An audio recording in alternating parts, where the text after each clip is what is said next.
ازيك يا ميدو؟ يا كابتن ميدو، طبعا فل يا كابتن خالد. عامل ايه؟ الحمد لله تمام. ازيك يا احمد؟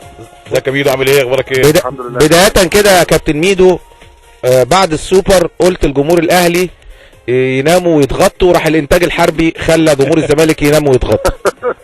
لا دي مناوشات بس. ما انا عارف انت مناوشات، راح الانتاج الحربي منيم لعيبه الزمالك والجمهور وكله بدري، يعني يناموا ويتغطوا هم كمان. وانا قلت لهم بعد ماتش الانتاج انا خلاص نمت واتغطيت كويس. كابتن احمد حسام، بدايه كده عندنا كلام كتير معاك، بس عايزين نقول النهارده ذكرى رحيل يعني واحد من اهم المدربين. ذكرى ميلاد ذكرى ميلاد، انا اسف، عيد ميلاد كابتن جوهري، وهو اول واحد طلعك. كان عندك 17 سنه اما لعبت قدام المغرب والسنغال والفرق الكبيره دي. الو كابتن ميدو، يعني طبعا كابتن جوهري الله يرحمه يعني خيره على معظم لعيبه مصر، يعني بالذات الاجيال بتاعتنا واللي قبل مني طبعا. وراجل عظيم الاول على المستوى الشخصي لن يتكرر. وطبعا انا بشوف ان هو يعني افضل مدرب في تاريخ مصر، مش من ناحيه البطولات بس، من ناحيه تربيه الاجيال. ان هو كان راجل مربي مش مدرب بس. صحيح. وازاي ان هو علاقته انسانيا بكل لعيبته كانت علاقه مميزه جدا. النهارده لو شفت كل اللعيبه، يعني 90% من اللعيبه اللي لعبت مع كابتن جوهري، سواء هو اللي كان مطلعهم او لعيبه كانت طلعت في اوقات مختلفه، دايما ما ينسوش الفتره اللي هم اشتغلوا فيها مع كابتن جوهري على المستوى الانساني قبل الكوره. صحيح. ازاي ان الراجل ده كان قريب من شفت حسام ابراهيم سافروا الاردن وهو عيان على طول عشان يلحقوه، وعلي ماهر على فكره لاعب صغير جدا معاه كمان، يعني من اللعيبه اللي لعبت صغيرين جدا. كله يعني هو راجل، يعني راجل عظيم، يعني لن يتكرر. الحقيقه يعني كان زي ما بقول لك ان هو كان مربي، كان يعني تعليماته لينا بره الملعب وفي حياتنا الشخصيه، وازاي التواصل معانا لو حد عنده اي مشكله. وهو ده يعني المدرب العظيم، هو المدرب اللي بيقرب من لعيبته ويعرف مشاكل لعيبته وازاي يحلها وايه الفرق بين لعيب ولعيب.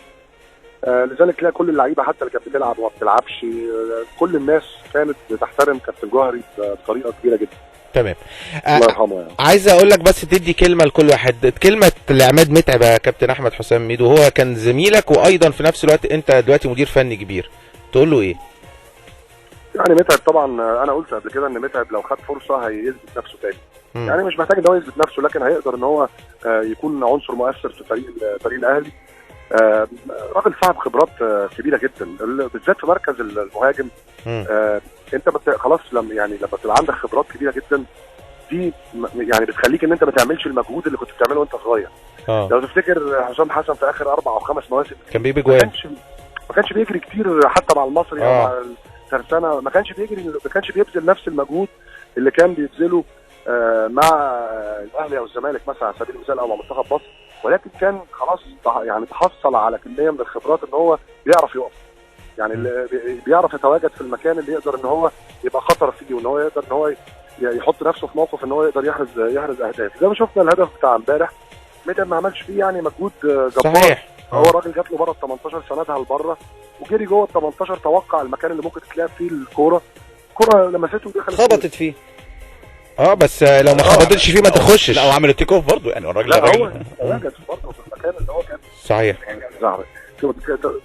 تواجد في المكان اللي هو يحرز منها هدف. ف يعني ما اقدرش اقول لك ان انا كنت سعيد بهدف امام متعب قوي، ولكن كنت سعيد لعماد بالظبط. كشخص كنت سعيد ليه ان هو يرجع مره ثانيه للملعب وان هو يحرز هدف في وقت مهم جدا. يعني شكل المصري امبارح وفوزه وحضور الجماهير يا كابتن ميدو، وحسام حسن وبوسكا اللي هو كان احد يعني اسباب يعني خساره المصري في اكتر من مباراه في الدوري، لدرجه ان هم طلبوا منك شخصيا حسام ان هم عايزين حارس المرمى رضا اعتقد اللي عندك في الانتقالات الشتويه، عشان ما عندهمش حارس مرمى كبير. يعني رايك في اللي حصل امبارح ايه؟ لا يعني انا رايي ان ببارك الاول طبعا للنادي المصري وجمهوره، وطبعا لحسام ابراهيم، وهم يستحقوا المكانه اللي موجودين فيها ناس بتتعب وناس بتخلص في عملها. وده دايما يعني نتيجه التعب والاخلاص دايما. ربنا بيتسبب، يعني ربنا بيحط التوفيق في المكان اللي الناس بتتعب وبتخلص فيه، وهو دي دايما ده دايما كان شعار يعني حسام حسن وابراهيم حسن حتى هم بيلعبوا، واتنقل معاهم بعد كده كمدربين او كراجل مدير كوره. فطبعا ما ببارك لهم، انا كلمت كابتن حسام امبارح بعد المباراه باركت له، وان شاء الله يعني بتمنى لهم التوفيق في بطوله افريقيا ان هم يقدروا يكملوا بشكل كويس باذن الله. طيب قصه علي معلول، يعني انا يمكن انا كنت مع المستشار اول امبارح وراني نبيل معلول سوري نبيل معلول وراني المستشار ان وسام العبدي بعت له مسج كده بيقول له كابتن يا سياده المستشار نبيل معلول عنده رغبه في تدريب الزمالك. ده كان مسج جايه من وسام العبدي. وبعد كده الزمالك ما عرضش على الكابتن نبيل معلول. انت ايه رايك في الموضوع ده؟ لان في ناس دخلت اسمك ان انت طبعا زميل له موجود معاه في بيان سبورتس، وبالتالي ممكن يبقى لك دور في الموضوع ده. لا نهائي. انا طبعا كابتن نبيل مدرب كبير، واي مكان هيتواجد فيه هيبقى اضافه ليه. كابتن نبيل معلول يعني راجل كسب بطوله افريقيا ابطال الدوري مع الترجي بفريق يعني ما كانش افضل فريق الترجي، لكن قدر ان هو يكسب البطوله. راجل كان مساعد في المنتخب التونسي، وتولى الاداره الفنيه للجيش القطري ومنتخب الكويت. فراجل طبعا يعني السي في بتاعه واسمه وتاريخه يتحدث عنه، مش انا اللي اتكلم عليه. ولكن ما حصلش من قريب ولا من بعيد ان احنا تطرقنا لموضوع المدرب الجديد ده، لان احنا اصلا يعني انا لما رحت قعدت مع المستشار مرتضى بخصوص موضوع شيكابالا ما كانش فيه اي تفكير او اي تلميح ان ممكن يبقى في تفكير للجهاز الفني اللي هو يمشي، وده بعد كده اللي اكده المستشار مرتضى. فيعني طبعا الناس طلعت قالت الكلام ده، ممكن تكون يعني تكهنوا ان ممكن ميدو موجود ونبيل زي ما انت قلت نبيل معلول زميله والكلام ده، لكن الكلام ده ما حصلش لا من قريب ولا من بعيد. انا شفت المسج بتاعت وسام العبدي، طبعا كان لعيب قبل كده في نادي الزمالك. ميدو اخيرا قبل ما اسيب مهيب وجلال اللي عايزين يسالوك اسئله، الحفاظ على شباكك نظيفه اهم من الفوز؟ يعني بص، انا بشوف ان المدرب لازم يبقى واقعي ويلعب بالكروت والاوراق اللي معاه. انا شايف ان الشكل اللي احنا بنلعب بيه دلوقتي هو الشكل الواقعي اللي لازم نكمل بيه الموسم. واهدافنا دايما هو عدم تقبل الاهداف، وده اشتغلنا عليه جامد جدا في فتره التوقف، سواء من الناحيه البدنيه او سواء من الوعي التكتيكي للعيبه، وازاي ان احنا نقدر نلعب باساليب مختلفه قدام فرق مختلفه، كل فريق على حسب الطريقه اللي بيلعب بيها. والحمد لله يعني ان احنا نوصل ل6 مباريات بدون استقبال اي اهداف متتاليه، 6 مباريات متتاليه. ده تطلب مننا مجهود كبير جدا من اللعيبه ومن الجهاز ومن كل الناس اللي موجوده في النادي. وبنتمنى ان احنا نقدر ان احنا نزود الرقم ده ان شاء الله. ويعني الماتش اللي جاي عندك الاهلي. الاهلي ان شاء الله يوم الخميس باذن الله. تفتكر هتقدر تحافظ على الرقم ده؟ والله هنحاول، يعني في الكوره ما تقدرش تعرف ايه اللي هيحصل، لكن هنشتغل كويس واحنا مذاكرين الاهلي كويس، وهنشتغل عليهم اليومين 3 جايين كويس جدا زي ما بنعمل مع كل فريق. يعني ما فيش اي اختلاف، زي ما عملنا مع الاتحاد، زي ما عملنا مع بتروجيت، زي ما عملنا مع اسوان، زي ما كل الفرق اللي احنا بنلعبها. هنحاول ان شاء الله ان احنا نقفل مفاتيح لعب الاهلي، ومش كده بس، هنحاول كمان ان احنا واحنا معانا الكوره ان احنا نكون خطرين، لان انا من المدربين اللي مؤمن ان انت لو قدام الزمالك والاهلي لو دفعت بس 90 دقيقه هتخسر. طيب كده هتستقبل اهداف. فاحنا بنشتغل على الناحيتين، يعني ان احنا ازاي ان احنا نقفل مفاتيح اللعب الاهلي كويس، وبعد كده واحنا معانا الكوره ازاي نقدر نشتغل، وازاي ان احنا نقدر نزعجهم ويكون لينا خطوره. طيب كابتن ميدو، انت عقدك مع وادي دجله قد ايه؟ سنه ونص. سنه ونص يعني السنه الجايه كمان؟ يعني السنه الجايه كمان. طب هل معلش انا اسالك اسئله سريعه يعني. انت القماشه اللي عندك في وادي دجله مش هي القماشه الافضل، بالعكس انا شايف ان انت بتكافح، يعني اللعيبه اللي عندك ما عندكش لعيبه ممكن تغير المباراه اللي هي عندها حلول كتير. انا شايف ان القماشه عندك ضعيفه جدا جدا جدا على مستوى الاداره الفنيه اللي انت بتشتغلها. لا مش ضعيفه قوي كده، لا ضعيفه يعني مش جدا جدا يعني. لا ضعيفه. لا يعني احنا عندنا مجموعه من اللعيبه المخلصه جدا، لعيبه مجتهده. ايوه. لعيبه بتنفذ تعليماتي بشكل جيد. انا شايف ان المدرب لازم يعني الفرق ما بين مدرب ومدرب هو المدرب اللي ما بيشتكيش، المدرب اللي بيشتغل بالكروت اللي معاه ويقدر ان هو ينهي بيهم الموسم بشكل جيد، وهو ده اللي القرار اللي انا خدته. انا ما بشتكيش، يعني مش طبعي ان انا اقعد اشتكي واقول لعيبه وحصل وفلان مشي وفلان قعد كان لازم نجيب فلان. لا، انا راجل هي دي الكروت اللي معايا وناس. طب والسنه الجايه؟ هو ده تاكيد لكلام يا كابتن خالد. السنه الجايه بقى احنا يعني عندي اجتماع مع اداره النادي ان شاء الله في اول اسبوع في 4.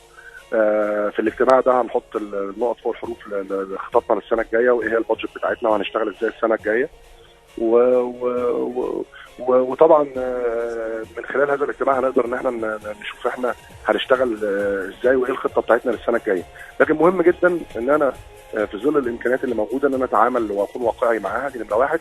نمره اثنين، لازم اشكر اللعيبه على رجولتهم واصرارهم واخلاصهم في تنفيذ الحاجات اللي انا بطلبها منهم، لان انا اللي انا بطلبه من اللعيبه مش سهل. ان انت تكون ملتزم، خاصه بالنسبه للعيب المصري، ان انت تكون ملتزم تكتيكيا، وان انت راجل تأدي ادوارك الدفاعيه قبل ما تأدي ادوارك الهجوميه بشكل جيد. ده بيتطلب التزام واخلاص كبير جدا من اللعيبه، واكيد لازم يعني الفرصه دي انا موجود معاك ان انا اشكرهم على التزامهم في الفتره الاخيره. طيب كابتن، برضو بوجودك معايا قبل برضو ما مهيب يكمل واحمد جلال سريعا، قيل ان يوسف اوباما مضى للنادي الاهلي، يعني لا ما حصلش ده. باكد لك ان اوباما ما مضاش في اي مكان تاني. طيب يعني كلمته حضرتك يا كابتن ميدو؟ طبعا. قال لك ايه بقى؟ اوباما انت عارف ان اوباما يعني ابني، يعني كل الكلام ده ملوش اي اساس من الصحه، وما مضاش في اي مكان تاني. اوباما مضى عقد سنه لمده سنه مع وادي دجله. وفي اتفاق مع نادي ان هو بعد كده مع نادي الزمالك ان هو ان شاء الله يعني لو نادي محتاجه ان هو يرجع هيكون موجود متواجد السنه الجايه في الزمالك. زي لعيبه تانية كتيره، زي خالد قمر وزي حازم امام وزي محمد سالم وزي. بس هو انتقال يا كابتن وليس اعاره، مش كده؟ بس في كلمه شرف او عقد. ده كلام تاني على جنب. طيب كابتن، على فكره حتى لعيبه الاتحاد مش اعاره. بالظبط، وانا عارف. دي نقطه مهمه يعني. مظبوط. اللعيبه اللي خرجوا في اتفاق شفوي، وفي يعني وفي اتفاق مكتوب كمان على فكره مع الاتحاد يعني مكتوب. ومع كله مكتوب. لا بس اوباما من حقه يوقع على اي نادي من دلوقتي. كل اللعيبه اللي انت بتقول عليها دي لو هي عايزه ان هي توقع على نادي ثاني ممكن هي توقع على نادي ثاني، ولكن في اتفاق يعني واضح ان اللعيبه دي ملك لنادي الزمالك مره ثانيه بعد انتهاء فتره تعاقدهم مع الانديه اللي موجوده فيها. ونفس الشيء بالنسبه لاوباما، مفيش تغيير يعني. تمام. اذا كل الكلام اللي اتقال ان اوباما مضى للنادي الاهلي عاري تماما من الصحه. طيب كابتن ميدو، الجزء الثاني من سؤالي، انا سالتك كام سنه، قلت لي سنه ونص. القماشه، وجودك في نادي الزمالك مع شيكابالا وعوده العلاقات لمجاريها مع المستشار مرتضى منصور، هل ده مخلي ممكن الباب مفتوح لعوده احمد حسام ميدو لنادي الزمالك في اي وقت؟ مهيب، يعني طبعا انا علاقتي بنادي الزمالك انت عارف عامله ازاي، ان انا راجل دايما حتى وانا بره نادي الزمالك دايما اي حاجه نادي الزمالك بيحتاجها مني، سواء على المستوى الشخصي ان انا او حتى استشاره ان حد يبقى ياخد رايي في حاجه، في مشكله اقدر احلها. ده دورنا كلنا يعني ولاد نادي الزمالك، ان احنا نفس الكلام بالنسبه لخالد، نفس الكلام بالنسبه لكل الناس ولاد نادي الزمالك اللي اتربوا جوه نادي الزمالك، وده دورنا يعني. لكن انا راجل عندي زي ما قلت لك في اول الكلام، عندي التزام. عندي عقد سنه ونص مع وادي دجله، وعندي مشروع عايز اكمله مع وادي دجله مش هيكتمل الا بوجودي في الموسم الجاي، كمان كل الموسم اللي جاي.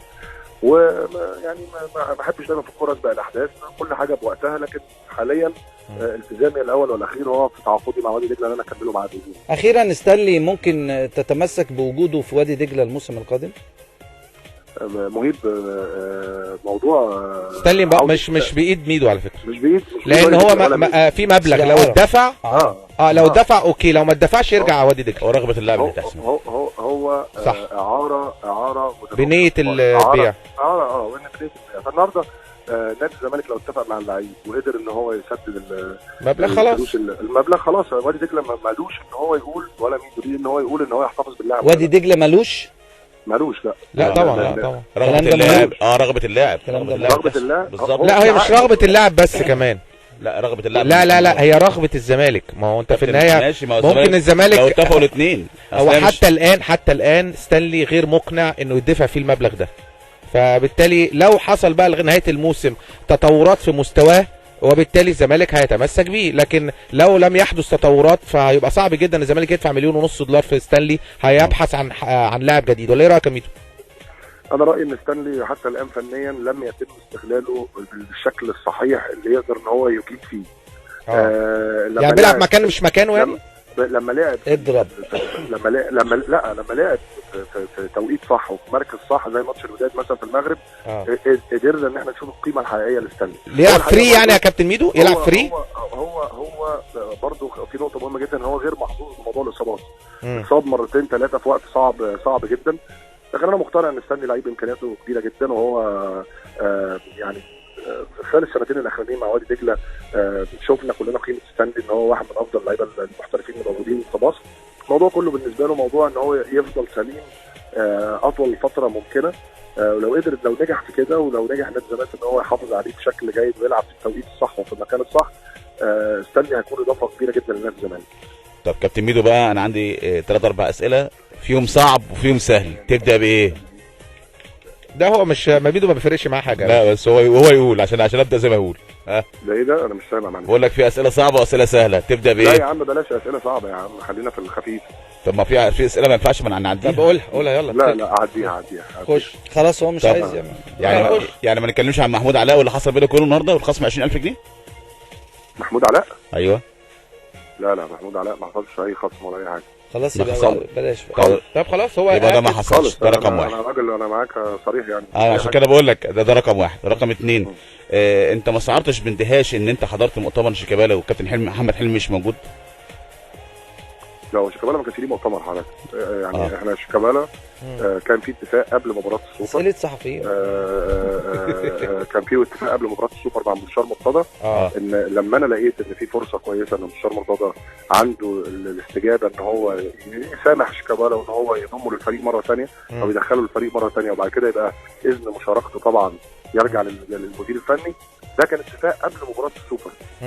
وبعد كده بالتالي طبعا احنا رحنا وقعدت مع مستشار مرتضى وقربنا وجهات النظر، ووضحت لمستشار مرتضى وشيكابالا وضح لمستشار مرتضى ايه القصه بالظبط، وان هو فعلا ما تغيبش في الفتره الاخيره قبل السوبر، ان هو كان عيان وبعد كده خد حقنه غلط وراح عمل عمليه في المستشفى. كل ده جبناه بالاوراق والاثباتات. مستشار مرتضى قال طب خلاص طالما القصه كده الراجل يرجع مره ثانيه. والحقيقه مستشار مرتضى مشكور، الراجل شال العقوبه اللي كانت موجوده عليه لما عرف الحقيقه. وقال شيكابالا يتجوز اخت معروف او اخت مايوكا، بس حتى اخت بس هو ما رضاش عشان في تخينه. طب كابتن احمد حسام، لو الموقف اتعكس وانت مدير فني وحد من نجوم الزمالك السابقين حضر، كنت هتعمل ايه؟ عادي يعني مش احمد، الكلام اللي انت بتقوله ده كلام الطابور الخامس، ما تردوش صدقني. الميدو كان موجود في نادي الزمالك لهدف واضح. الهدف الانساني الاول ان هو شيكابالا راجل صديقي وراجل انا اعرفه من هو عنده 10 سنين، وراجل انا شفت عليا ان انا هو في موقف صعب ووجب عليا ان انا اساعده. تمام. وبيني وبينك جلال طابور خامس بصراحه يعني. لا انا عارف ميدو يعني. في ناس تقول لك احنا اهدافنا واضحه، ما عندناش اهداف. خمسه وخميسه في طابور. طيب نخش. اتفضل يا كابتن اتفضل. احنا كان لينا هدف واضح والحمد لله نجحنا فيه، ودلوقتي الموضوع كله في ايد الكابتن محمد حلمي وايد شيكابالا نفسه. طب نخش، هو عايز يلتزم ولا موجود ولا لا. نخش في التفاؤل بقى. ميسي هيوصل بكره ان شاء الله عشان الحمله العلاجيه. هل عندك صحيح خلاص هيوصل بكره؟ ان شاء الله بكره. كسبوا في الدقيقه 90 امبارح. بصرف النظر يا كابتن بقى. اعتقد ان انت شريك في الحمله دي يا كابتن. طبعا انا شريك في الحمله دي، لكن بحاول ان انا اوفق مواعيدي بس بكره، لان انا للاسف عندي تدريب في نفس التوقيت اللي هو هيبقى فيه المؤتمر. فطبعا مش هقدر يعني. بنحاول ان احنا نلاقي ميعاد مختلف بدري شويه لو قدرت ان انا اروح. ولكن طبعا دي زياره. هو تمرينك الساعه كام يا كابتن والمؤتمر الساعه كام؟ للاسف في نفس الوقت، ان احنا حاجزين الملعب بتاع بترو سبورت في نفس وقت المؤتمر. الساعه 3 ولا ايه؟ 7:30. 7:30. فاحنا طبعا دي زياره مهمه جدا لمصر، زياره مهمه جدا انه ليها هدف سامي وهدف خيري، وهو يعني كبد الدعايه للسياحه العلاجيه اللي دخل مصر فلوس كتيره جدا. فاحنا الحمد لله يعني شغالين في الحمله بشكل جيد، بنقابل المرضى على طول كل اسبوع، بنسلمهم الدواء وبنتابع حالتهم وعلى تواصل شخصي معاهم على طول الفتره اللي فاتت. ويعني الحمد لله يعني في ناس ابتدت تخف وناس ابتدت تستجيب بشكل جيد جدا للعلاج، وده يعني بالنسبه لنا اهم حاجه، خاصه ان هم كلهم بلا استثناء ناس غير قادرين على تحمل نفقه العلاج. اخيرا، انت شفت كوليبالي ده قبل كده بتاع الاهلي؟ لا والله لا خالص. لا تمام يا كابتن. طيب شكرا. انت ميدو انت ما قلتليش حاجه على بوسكا جنش الحضري وصد ضربات الجزاء. لا يعني طبعا ضربات الجزاء دلوقتي بقت علم، ما بقتش زي زمان بالحظ بس. انا متاكد ان الكابتن عماد المندوه ذاكر كويس جدا اللعيبه بتاعت المنافس، وقدر ان هو يعني زي ما كابتن ايمن طاهر عمل مع جدش، وزي ما اكيد كابتن طارق سليمان بيعمل مع شريف. كل مدربين الحراس النهارده بقى ليهم دور كبير جدا في ازاي ان هو يحفظ اللعيبه الحراس بتوعه الطريقه اللي المنافس بيشوط بيها. بس ده يعني اكيد كابتن عماد المندوب كان ليه دور كبير جدا معاه. ميدو انت مكمل في بيان سبورتس ولا هتروح قليل ولا يعني لا انا بروح في الوقت اللي انا يعني بروح في الوقت، ممكن مره في الشهر، ممكن ما اروحش، يعني في الوقت اللي انا عندي الفرصه ان انا بروح. في الوقت اللي انا عندي شغل فيه ما بروحش، زي مثلا ماتش السيمي فاينل والفاينل بتوع كاس الامم الافريقيه، لما كان عندي تدريب وكنا داخلين خلاص على عوده الدوري، اعتذرت عن المباراتين يعني. فالاولويه دايما للتدريب ومكان عملي، وبعد كده الموضوع بيمضي قصه مختلفه. تمام. اشكرك كابتن احمد حسام ميدو، نجم العالمي ونجم نادي الزمالك ونجم روما وسيلتا فيجو توتنهام ميدلسبرا اياكس امستردام مارسيليا، يعني انديه كبيره جدا على مستوى العالم. وايضا هو المدير الفني الحالي لوادي دجله والسابق لنادي الاسماعيلي سيلتا فيجو. لعب فتره في سيلتا فيجو اهو. طيب توتنهام لا، وفي ويست هام لعب سنه، وفي برينلي لا بس ويست هام لا، بيرنلي ويست هام لا ما اعتقدش. لا في فرقه لعب ميدلسبرا لا ويجن لا، وفي ويجن وفي ويست هام لعب. لا يا عم اسمع كلام وويجن. طب ماشي خلاص هنطلع بس.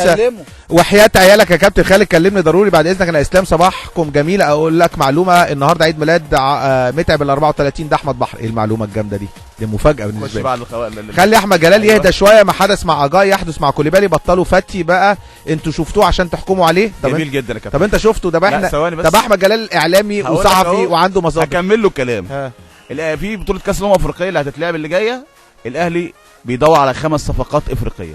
افهمها انت بقى حضرتك اللي بتتكلم بقى زي ما انت عايز. بقول لك الاهلي بيبحث عن 5 صفقات افريقيه في بطوله كاس افريقيا للشباب. على العموم احنا منتظرين نشوف كوليبالي في الملعب. لما لاعب احتياطي ينزل ويتالق ورث هدف، ناس تقول ان المدرب غلطان عشان قعدوا على الدكه، وناس تانية تقول المدرب عالمي وعمل تغيير قلب الماتش. انتوا شايفين ايه؟ عشان انا تعبت. الاسطوره زيزو الاهلاوي. لا احنا شايفين ان عماد متعب ياخد فرصه اكبر. بس يعني امبارح خد فرصه بسيطه جدا جاب جون، لكن قبل كده كان في فرص تانية زي ماتش الاسماعيلي مثلا، ما كان ممكن ياخد فرصه وينزل بالظبط يعني وما نزلش. ماتش السوبر كان ممكن ينزل وما نزلش. يعني ممكن مثلا لو عماد متعب موجود مكان جونيور اجاي في الدقيقه 88 في ماتش السوبر، مش كان ممكن تيجي؟ كان ممكن تيجي. محمود سعودي ممكن اعرف مهيب بيحب لولاكي ليه وهو في يعني مصطفى كامل الزملكاوي عنده وصول من مطروح اصلا. مساء الخير. بقول لعماد متعب كل سنه وانت طيب، رغم اني زملكاوي لكن يظل متعب جلاد الحراس، بس انا مش متوقع كابتن حسام بدري يعتمد عليه زي ماتش المكاس بعد ما كاب هاتريك ما لعبش تاني. ده كيرولوس الزملكاوي. صباح الهنا على عيونك يا مهيب، وبختلف مع بوندو انه دي مريم. يا ترى كابتن خالد لسه على رايك امبارح؟ قلناها دي امبارح. ابعتوا لي رساله على 195 0. كيرولوس طلب منك توقعك على ماتش الزمالك والجيش. الزمالك والجيش. الزمالك هيفوز النهارده. محمد اشرف على فكره غايب، والنهارده كمان احمد رفعت جاله شد في الخلفيه طلع بره الفريق. احمد رفعت كان واحد من احسن لعيبه في ماتش الاولمبي. لغايه دلوقتي يا كابتن احمد رفعت ما اداش 30% من عنده من الزمالك، رغم ان هو مقنع لغايه دلوقتي. صحيح يعني المقنع للجميع، لعيب كويس وفي مقدمتهم مش منتظر نفسه. صحيح، بس هو لعيب كويس. بس هو النهارده مش موجود في الفرقه زي محمد اشرف برضه ابو شعر المميز ده. برضه مش كان بيلعب في المصري قبل كده، مش موجود في الفريق النهارده بسبب الاصابه. ماتش على فكره الزمالك النهارده الساعه 7، وعايزين نقول 1000 مليون مليون مليون مبروك لمحمد صلاح نجمنا الكبير. احرز هدف ولا احلى ولا اروع، وحط كرة في العارضة. وتورينيو فريق كبير كسبوا 2-0. وجيكو طبعا البوسني موجود على قائمة هدافي الدوري الايطالي. هقول لكم كل حاجة عن الرياضة العالمية وماتشات لا ولازم نتكلم اسبانيا والمانيا وايطاليا عمرو ورده كمان عمرو نزل. ورده جاب جونين، عمل جونين. ده اول ماتش يلعبه اساسي مع باوك. مولع الدنيا برضه، بس وكهربا جابوا الجون ال 13 بعد ما ضيع جونين 3. حاجه تفرح يا كابتن، لكن كسبوا الشباب، فرقه كبيره في الرياض، وعلى فكره هو في المركز الثالث